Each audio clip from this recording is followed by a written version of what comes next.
बिल्कुल Chinese border के करीब युद्ध अभ्यास करने वाले हैं।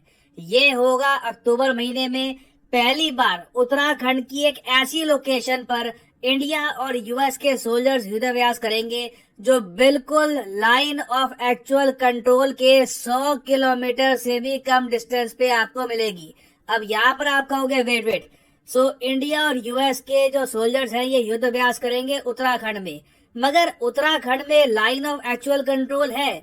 हमें तो लगा था कि line of actual control Arunachal Pradesh में है, उसके अलावा लद्दाख में है।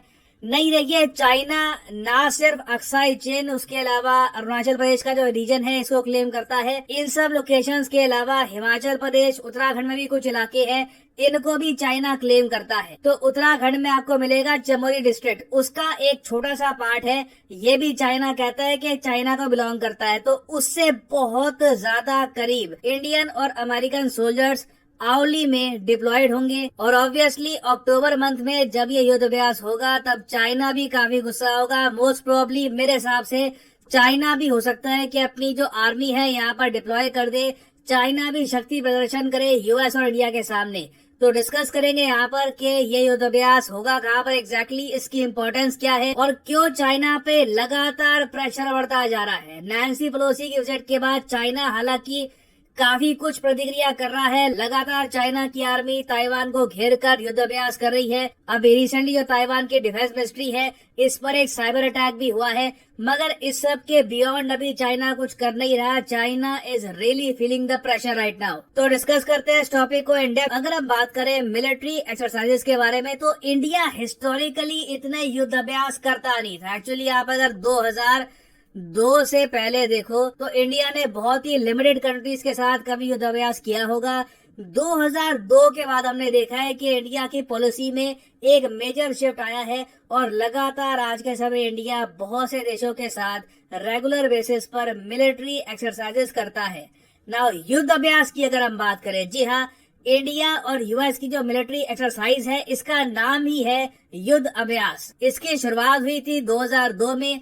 इनिशियली हर 2 साल में ये युद्ध अभ्यास होता था, कभी इंडिया में कभी यूएस में, मगर पिछले कुछ सालों में हमने देखा है कि अब ये युद्ध अभ्यास रेगुलर बेसिस पर हो रहा है। और सबसे इंटरेस्टिंग बात यह है कि जब से गलवान वैली क्लैश हुई, गलवान वैली इंसिडेंट कब हुआ था? 2020, जी हाँ 2 साल हो चुके हैं गलवान वैली इंसिडेंट को है, ऑलमोस्ट 2 साल हो ही गए हैं। तो जब से गलवान वैली इंसिडेंट हुआ है हमने देखा है कि इंडिया और यूएस के सोल्जर्स जब भी युद्ध अभ्यास करते हैं तब प्रायोरिटी दी जाती है ऐसी लोकेशंस पर जहाँ पे तापमान बहुत जरा कम हो और एल्टीट्यूड ओवरऑल लोकेशन का काफी हाई हो। ये मैं कहूँगा क्लियर मैसेज है चाइना को। यहाँ पर आप देख पाओगे युद्ध अभ्यास 2021 की आपके सामने इमेजेस हैं।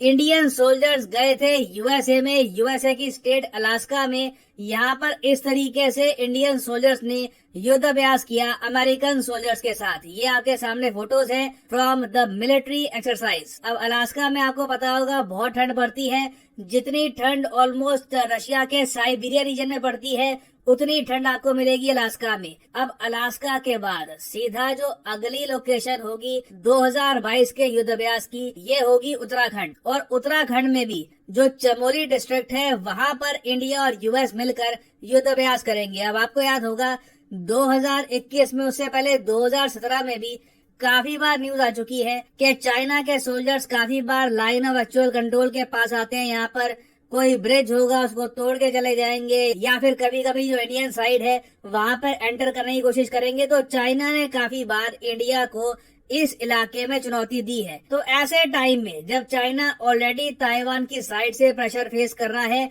यहाँ पर यूएस सोल्जर्स का होना एक बहुत ही ज्यादा कड़ा मैसेज सेंड करेगा चाइना को। और भारत और यूएसए के सोल्जर जो युद्ध अभ्यास करेंगे उत्तराखंड में, ये किया जाएगा 10,000 फीट की ऊंचाई पर। अब ये भी बहुत ही इम्पोर्टेंट है। पहली बात तो देखिए, यूएसए के सोल्जर्स जो है उनको हाई माउंटेन वॉरफेयर की आदत नहीं है। आपको पता होगा 10,000 फीट या फिर इवन मैं कहूँगा 8-9 हजार फीट में अगर आपके मेरे जैसे किसी आदमी को वहाँ पे ले जाया जाए तो हमको सांस लेने में प्रॉब्लम आएगी, हम एक्लेमेटाइज वहाँ पर नहीं कर पाएंगे। तो यूएस सोल्जर्स को धीरे धीरे 10,000 फीट की जो ऊंचाई है वहाँ पर ले जाया जाएगा। इंडियन आर्मी काफी बार इस लेवल को कहती है स्टेज 1 ऑफ एक्लेमेटाइजेशन। उसके बाद आता है स्टेज 2, लगातार जो हाइट है बढ़ती रहती है, और फिर स्टेज 3 तक भी इंडियन सोल्जर जा सकते हैं। मगर वहाँ पर जाने के लिए पहले स्टेज 1-2 में आपको 10 से लेकर 15 दिन बिताने होते हैं। आपकी बॉडी एक्लेमेटाइज करती है,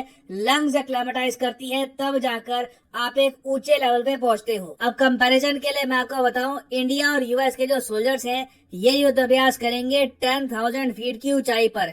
जो गलवान वाली क्लैश हुई थी चाइना के साथ, वो किस ऊंचाई पे हुई थी? वो हुई थी 14,000 फीट की ऊंचाई पर। तो जहां पर गलवान वैली क्लैश हुई थी वहां पर यूएस सोल्जर्स को आप अगर डायरेक्टली डिप्लॉय कर दोगे तो ये बीमार भी पड़ जाएंगे। तो अमेरिकन सोल्जर्स भी पहली बार हाई एल्टीट्यूड वॉरफेयर कहते हैं किसको है यहाँ पर देखेंगे, क्योंकि यूएस में भी इस टाइप की मिलिट्री ट्रेनिंग ये लोग करते नहीं है। यूएस ने कभी भी एक ऐसी ट्रेन में जंग नहीं लड़ी जहां पर पहाड़ी इलाके हैं, आपको ना सिर्फ ठंड से, इवन ऑक्सीजन की जो कमी है उससे भी डील करना होता है। अब यहाँ पे आपका एक बहुत ही बेसिक क्वेश्चन होगा कि तो क्या मतलब इसका ये है कि चाइना और इंडिया के रिलेशन इतने खराब हो गए हैं कि कल को वॉर हो सकती है, यूएस हमारी हेल्प को आएगा? चाइना के साथ जेन्युइनली ऐसा क्या होने वाला है कि Japan, India, US militarily China को ऑलमोस्ट घेरी लेंगे?